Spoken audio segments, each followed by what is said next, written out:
Labadiena visiems įsijungusiems investavimo pulso tinklalaidę. Aš Povilas Petručionis esu kartu su Mantvidu Žieku, Orient Securities kapitalo rinkų skyriaus vadovu. Tai yra pirmasis mūsų epizodas 2024 metais, kuriame ir bandysime apžvelgti pirmiausia praėjusius metus, bei padiskutuoti, ko galime tikėtis per artėjančius, tai yra šiuos metus. Tai be to išskirtinį dėmesį pabandysime paskirti palūkanų normos temai, pabandysime aptarti, kokias žinutes šiai dienai siunčia būtent centriniai bankai, bei ko tikisi rinka. Taip pat visiems klausantiems noriu priminti, kad tai nėra pasiūlymas pirkti, parduoti ar laikyti šioje tinklalaidėje minimus vertybinius popierius prieš priimant investicinį sprendimą. Rekomenduojame pasitarti su jūsų finansų konsultantu bei vertinti visas su finansinė priemonė susijusias rizikas ir kitas jums reikšmingas aplinkybės. Mantvidai, visų pirma, kaip vertini praėjusius metus?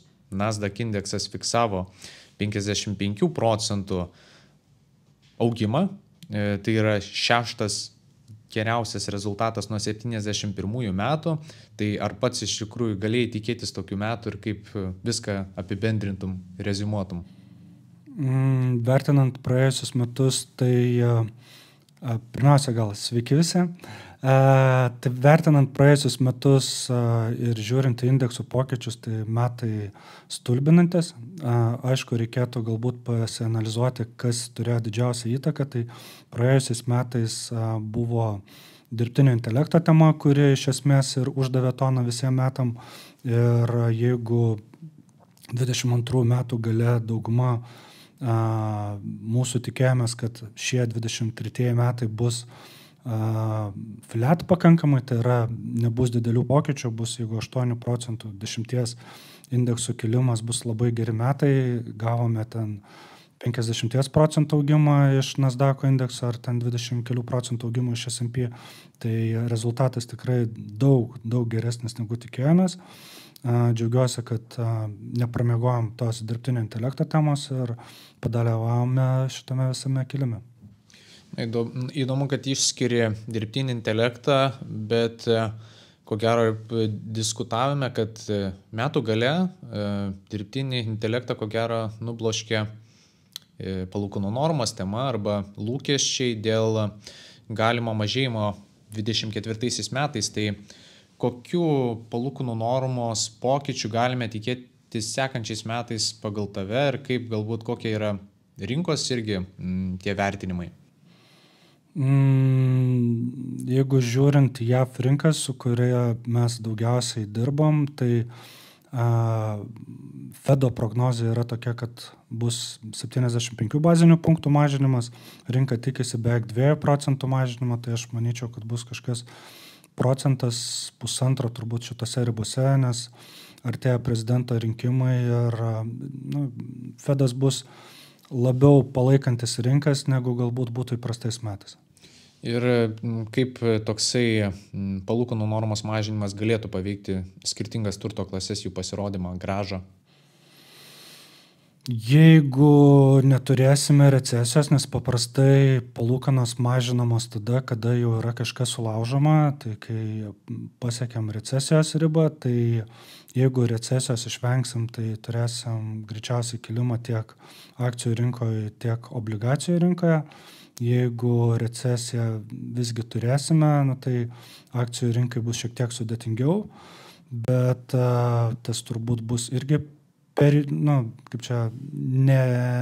neilgas laike periodas, o obligacijų rinkai vis tiek išliks pozityvus kilimas. Tai manau, kad metai nebus galbūt tokie blogi, gali būti momentinių kažkokių kritimų, bet Fedas, kadangi vis tiek palaikys rinkas, tai manyčiau, kad turėsim gana trumpą tą kritimą, jeigu jisai bus, o sakykime, Europos centrinis bankas, kuris paprastai vėluoja lyginant su JAV, tai irgi mažins palūkanas ir turėtų to pozityvo į rinkas grįžti. Išgirdau kelis kartu žodį jeigu, tai išgirdau tokius du pagrindinius scenarius, tai kad būtent gana svarbus kintamasis yra ar bus recesija ar nebus. Tai visų pirma, mes čia kalbame jau apie tokio didelio masto recesiją, ar galbūt vėl, kaip šiaip iš tikrųjų nesenai turėjom techninę, kuri galbūt tokio, kaip dalis ekonomistų sako, buvo popierinė ir didelės įtakos, didelio masto įtakos ekonomikai neturėjo, tai pats gal kaip vertini tikimybę pačios recesijos ir dar apibūdink, kokia tai galėtų būti recesija, ar tu tikėtumės jau tos tokios plataus masto, ar vėlgi galėtų būti tai tiesiog popierinė? Geras klausimas. Dabar vyrauja nuomonė, kad mes turėsim tą vadinamą soft landingą, kad išvengsim tos recesijos arba bus labai labai nežymi. Tai mano manimu čia yra toksai truputėlį gal per didelis pozityvas sakykime, tiek analitikų, tiek rinkos dalyvių pusės. Aš vertinčiau tą tikimybę, kad recesiją tikrai turėsim galbūt 50-60% ribose, galbūt net labiau 60%, bet tas neišsitęs laike. Tai manau, čia bus toksai gana greitas judesys ir gana greitas palaikymas. Tai dar kartelį tiesiog užsiakcentuokim ir užsiriškinkim. Labai įdomu, kad taip recesija, paties asmeninis vertinimas ko gero neprasilenkia su dabartiniu ekonomistų konsensusu, bet pakalbėkim dar kartelį, išryškinkim, kaip atrodo tie scenarijai. Tai gerai, kai turime recesiją ir neturime recesiją, ko galime tikėtis iš akcijų rinkos?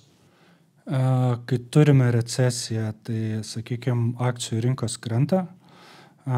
Jeigu recesijos neturime, akcijų rinkos kyla. Vertinant tai, kad įsijungia, sakykime, palūkanų mažinimas. Ne?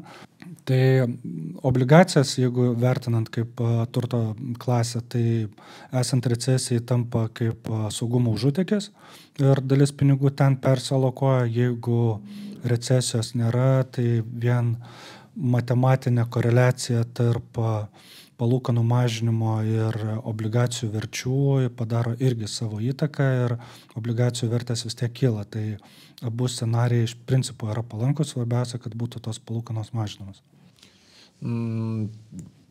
Paskutinė frazė, svarbu, kad palūkanos būtų mažinamos. Dabar šią akimirką atrodo, kad niekas nebejoja, kad bus mažinamos palūkanų normos. Vienas klausimas tik tais yra, kiek greitai ir kaip sparčiai. Tai ar yra kažkoks scenarius, kas turėtų nutikti, jog palūkanų normas galbūt mažėtų lėtai arba nemažėtų, ar gal net iš vis būtų keliama? Tai yra infliacija, turėtų kilti infliacija, ar matai kažkokį scenarijų, prie kurio ta infliacija galėtų išlikti aukšta, kilti toliau?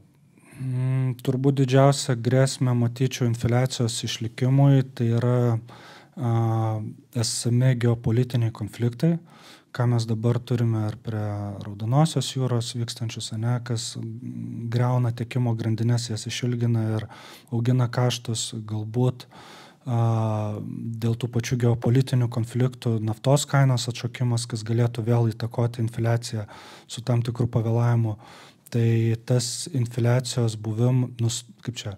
infliacijos nebemažėjimas galbūt galėtų būti ta priežastis, kuri įtakotų centrinius bankus elgtis šiek tiek nuosaikiau ir tas palūkanas mažinti ten po 0,25%, darant kažkokias pauzes. Bet jeigu infliacija mažės taip, kaip dabar mažėja, kas yra pakankamai toks neblogas tempas, tai tikėtina, kad pakankamai drąsiai elgsis, sakykime, centriniai bankai, tas pats Fedas. Tai... Jau apie tiekimo grandinės iššūkis užsiminiai, o tarkim galime paliesti dar ir kitą turto klasę. Ar turi kažkokį įžvalgų, ko galėtume tikėtis prie tokių makroekonominių sąlygų iš žaliavų sektoriaus, naftos? Nafta istoriškai labai politizuota visada, iš žaliavų sektoriaus vėlgi, jeigu infliacija mažėjanti, tai žaliavos paprastai krenta. Viena iš pirmų klasių, turto klasių, kurios pasikoreguoja. Ne? Tai šiemet, manau, kad, nežinau, čia toks aišku spėjimas būtų, bet statymo ant žaliavų nedėčiau, nors auksas, pavyzdžiui, 23 metais tikrai visai gerai pasirodė, pasiekė naujas aukštumas, bet žvelgiant visas kitas žaliavas, tai nebuvo kažkokio gero pokyčio, o šiemet, jeigu mes galvojam, kad arba bus infliacija, arba nebus, tai iš principo mes balansuojam ant tos ribos, tai labai abejočiau, kad žaliavos bus būtent ta turto klasė, kuri parodys tą didžiausią augimą. Galbūt jau pačiam metų gale, kai ekonomikos pajaus, kad jau viskas po truputį gerėja, pinigai pinga ir ekonomikos atsigauna, verslai atsigauna, tada tas žaliavų poreikių išaugos, atsigaus ir kaina, bet čia jau spėčiau į ketvirtą ketvirtį šių metų. Supratau. Grįžkime šiek tiek dar prie rinkos vertinimo, kiek mes galime tikėtis, kokio tempo palūkanų normos mažinimo šiais metais, 24-aisiais, vis dar nepripantu. Tai šią akimirkai, kaip ir pats užsiminėjai, rinka tikisi ko ne 1,5, kai kuriais atvejais galima vertinti, kad net ir arti 2% mažinimo. Ir atrodytų, kad obligacijų rinkoje tai pradeda šiek tiek net atsispindėti, tas optimistinis vertinimas.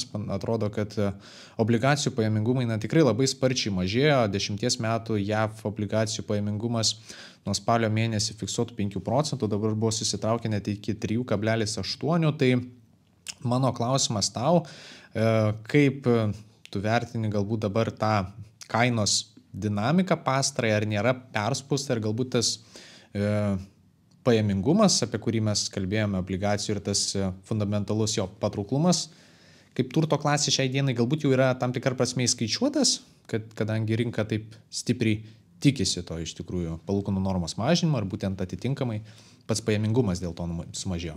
Kaip ankstesnis tavo pašnekovas buvo labai gerai įvardinęs, rinka serga bipoliniu sutrikimu. Tai yra arba viskas labai gerai, arba viskas labai blogai. Tai žvelgiant į paskutinius porą mėnesių ir į tą visą kilimą tiek obligacijų, tiek akcijų kaip turto klasių, tai manau, kad tas yra šiek tiek perspausta esamo momentu. Dabar dėl to mes ir turime tą atsitraukimą pirmą savaitę, kuri dabar jau, sakykime, antrą savaitę netęsiasi naujųjų metų. Tai tas toks nusipurtimas, jisai ir vyksta, grįžta truputėlį prie to sveiko proto, bet vis tiek manau, kad patrauklumas išlieka, tiesiog turėjo būti ta techninė korekcija kažkokia, nes paėmus tos pačius gobšumo ir baimės indeksus, tai netgi žvelgiant į tai, kad jau savaitę gerą turėjom pasikoregavimo rinkose, vis tiek rinka atrodo perpirkta.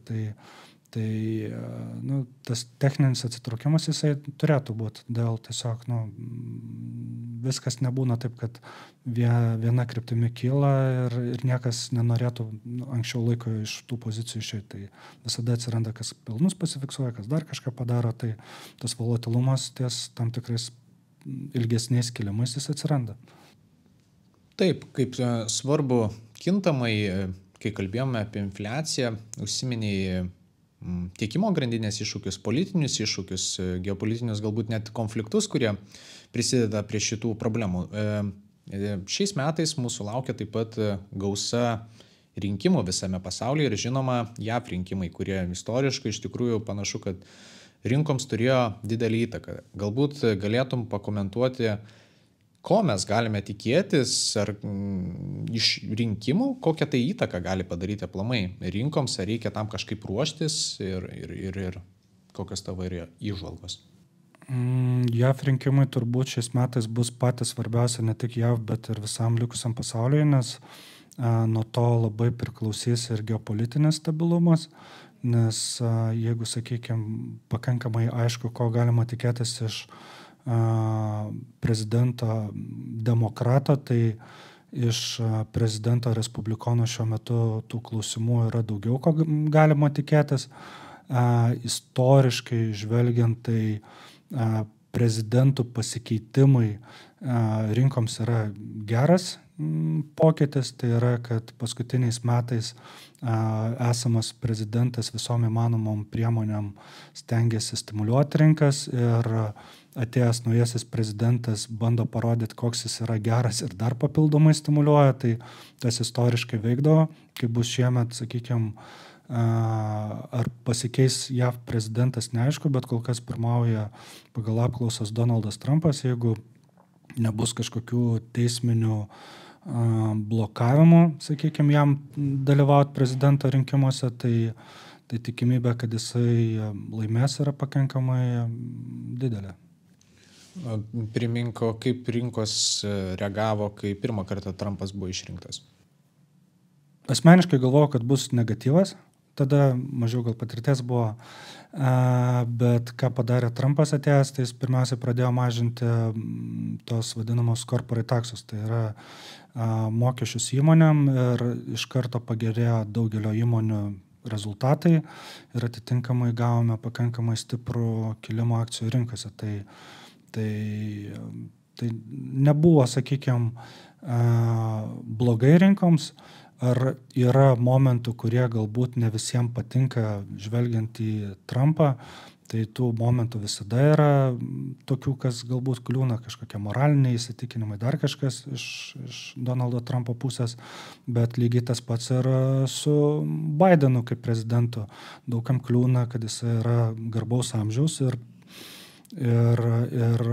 tas daro, sakykime, atitinkamą nuomonę jo atžvilgiu, bet yra ir gerų dalykų, tai nebūna viskas tik juoda arba balta. Taip, jau kalbant apie JAV rinkimus, Trumpo iš karto į galvą ateina mintis apie Kiniją, su kuria Trumpas tikrai nemezgė labai jau draugiškų santykių. Koks paties vertinimas šiuo metu? Kinija susiduria tikrai su dideliais ekonominiais iššūkiais, tai yra šalyje dabar yra defliacija, nekilnojamo turto sektorius yra susitraukime, kuris yra vienas iš ekonomikos variklių, prekyba taip pat yra sumažėjus.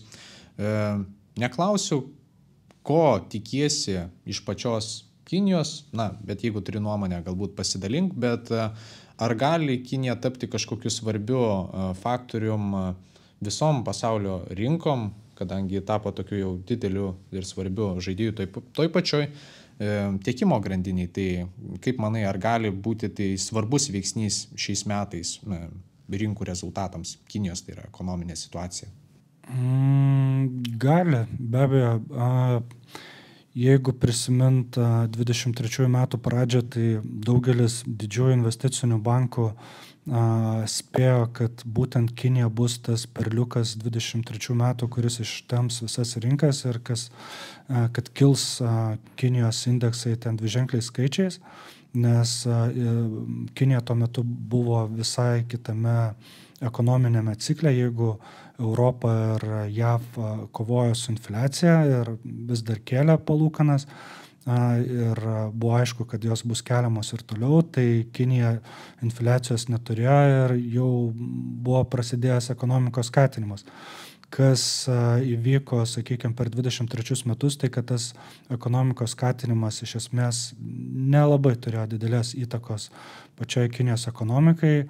Galbūt Kinijos ekonomikos rezultatai be to skatinimo būtų ženkliai prastesni, bet Kinai vis dar susiduria su nekilnojamo turto problemom. Ir tas skatinimas bent jau kol kas nelabai veikia. Tai gal šiemet bus ta situacija geresnė ir Kinai atsigaus, nes, sakykime, 23 metai Kinijos rinkai nebuvo labai geri. Aišku, jau šiek tiek jau judant į pabaigą mūsų pokalbio, norėtųsi dar paklausti, ar pats atkreipi dėmesį ir galbūt išskiri ypač akcijų rinką pagal sektorius ar akcijų tipus iš vertės augimo ar kokybės perspektyvos, kadangi dabar labai populiaru matau vis internete, kad žmonės atsižvelgiant į ekonominį ciklą renkasi pagal sektorių, galbūt mažiau cikliškas arba atvirkščiai įmonės. Tai pats ar teiki didelį prioritetą, kokiam sektoriui įmonė priklauso, galbūt pats išskiri, kas tavo požiūriu artėjančiais metais gali atrodyti patraukliau? Istoriškai, jeigu imant ilgesnę perspektyvą per paskutinius 20 metų, tai technologijų sektorius buvo būtent tas perliukas, kuris rodė ženkliai geresnius rezultatus negu visi kiti sektoriai. Jeigu imant pavienius metus, tai buvo, kada žaliavom sekėsi, buvo, kada kažkam kitam sekėsi geriau, sakykime, negu technologijų sektoriui, bet šiaip paėmus ilgesnį laikotarpį, tai technologijų sektorius tikrai yra išskirtinis savo rezultatais. Ir natūralu ir mūsų investuotojai, ta prasme, daugiausiai investuoja būtent į su technologijom susijusias įmonės. Bet technologijų sektoriaus, kas dar, sakykime, atkreipia dėmesį, tai įmonės, kurios moka aukštesnį dividendinę pajamingumą, aukštesnius, sakykime, dividendus negu apskritai kitos įmonės, tai tos sulaukia galbūt daugiau dėmesio, o ar ten labai yra bėgiojimas per sektorius tarp investuotojų ir asmeniškai, ar aš labai per sektorius labai bėgioju, tai nepasakyčiau. Nes jeigu vėlgi paėmus istoriškai, tarkim, kai būna prastesnis periodas ir paimkim kokį nors utility sektorių, tai yra komunalinių paslaugų, kas mažiau krenta, taip, tu krenti mažiau, bet jeigu rinka atsigauna, tu ir nekyli taip kaip visa rinka. Ir tas momentas, kada pakeisti vieną sektorių kitų sektorių, yra tikrai labai svarbus metiniam tam visam portfelio rezultatui ir paprasčiau yra susidėlioti kitokią strategiją ir galbūt mažiau vaikytis mažų nežinomų vardų ir rinktis didžiuosius vardus, kas beje šiemet ir buvo, kad didieji technologiniai vardai pakelia visų indeksų rezultatus ir davė geresnę grąžą. Tai vat per tą žiūrėjimą mažesnės, didesnės kompanijos galbūt šitas toksai didesnis akcentas iš mano pusės būtų. Bet pagal turto klasę, kiek pradžiai teko girdėti, kai išnekėjo apie obligacijas, tai atrodytų, kad dabar tau atrodo toks, kad per turto klasę tu darai tą perskirstimą. Taip. Tai čia ne rekomendacija, bet ar galima sakyti, kad šiuo metu tau atrodo obligacijos kažkiek patrauklesnės santykinai su kitais laikotarpiais? Jeigu taip žiūrint labai lokaliai laikė, sakykime, tai aš manau, kad pirmas pusmetis akcijų rinkoms bus silpnokas, nes tiesiog yra lūkesčiai iš investuotojų super aukšti ir obligacijos portfelėje galėtų tikrai sudaryti ženklesnę dalį, o nuo metų vidurio, nuo birželio, nuo Liepos mėnesio, kada jau pradės tolumoje šviesti artėjantis rinkimai ir prasidės palūkanų mažinimas, tada galima galbūt persialokuoti į didesnių, sakykime, kiekių portfelio į akcijų rinkas. Bet to kitas yra momentas, kad dabar mes vis dar turime tą galimybę įsigyti tikrai neblogų obligacijų, kurios duoda aukštesnę grąžą, ten kai kurios ir dviženklę grąžą, ko istoriškai seniai nebuvo.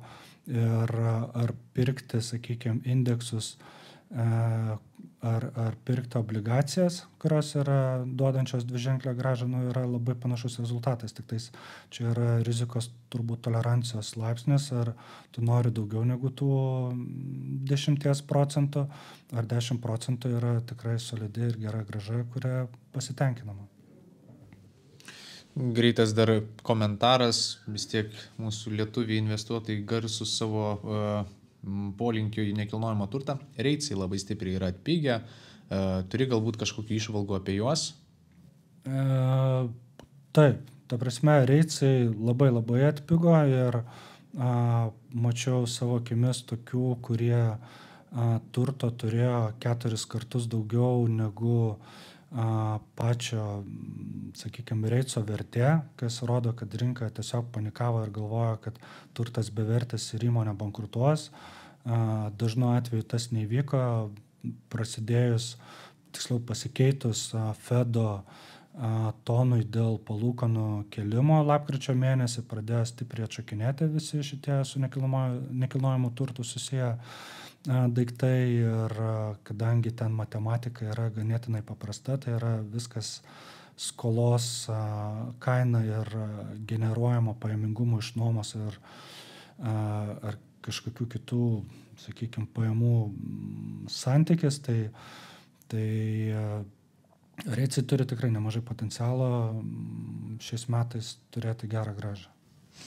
Supratau.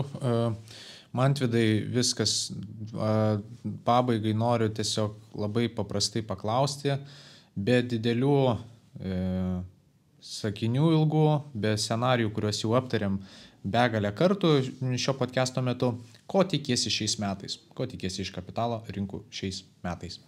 gerų, įdomių metų, naujų idėjų, naujų trendų. Kiekvieni metai turi savo perliukus, grįžtant istoriškai kanapų akcijos, ten dirbtinio intelekto akcijos, GameStopai visokie, skraidantis taksi. Kiekvieni metai turi savo perliukų, tai vat labai įdomu, ką mes šiemet turėsim, kas bus tas, kas temps rinkas ir apskritai manau, kad bus labai įdomus metai. Na, ko gero, nebuvo metų kapitalo rinkose, kurie nebūtų nustebinę kažkuo. Tai ką, viskas, norėčiau jau pabaigti mūsų pokalbį. Manau, kad gana aiškiai ir tokius kelis scenarius užsibrėžiam. Įdomu, kaip seksis, ar pasiteisins, ar ne, kada sulauksim palūkanų normos mažinimo ir panašiai. Na, o visiems klausytojams noriu priminti, kad tai nėra pasiūlymas pirkti, parduoti ir laikyti šioje tinklalaidėje minimus vertybinius popierius prieš priimant investicinį sprendimą. Rekomenduojame pasitarti su jūsų finansų konsultantu bei vertinti visas su finansinė priemonė susijusias rizikas ir kitas jums reikšmingas aplinkybės. Klausytojus skatino sekti mūsų socialinių tinklų kanalus, komentuoti šį video, laikinti jį, bei taip pat pasiekti Spotify bei Apple Podcast mūsų paskyras, kur taip pat keliame savaitinės kapitalo rinkų apžvalgas. Kągi, Mantvidai, ačiū dar kartelį už pokalbį. Ačiū, Paulai. Su jumis buvome aš, Povilas Petručionis ir Mantvidas Žiekas. Dėkoju, kad klausėte ir iki kitų kartų. Iki. Visiems sėkmingų metų.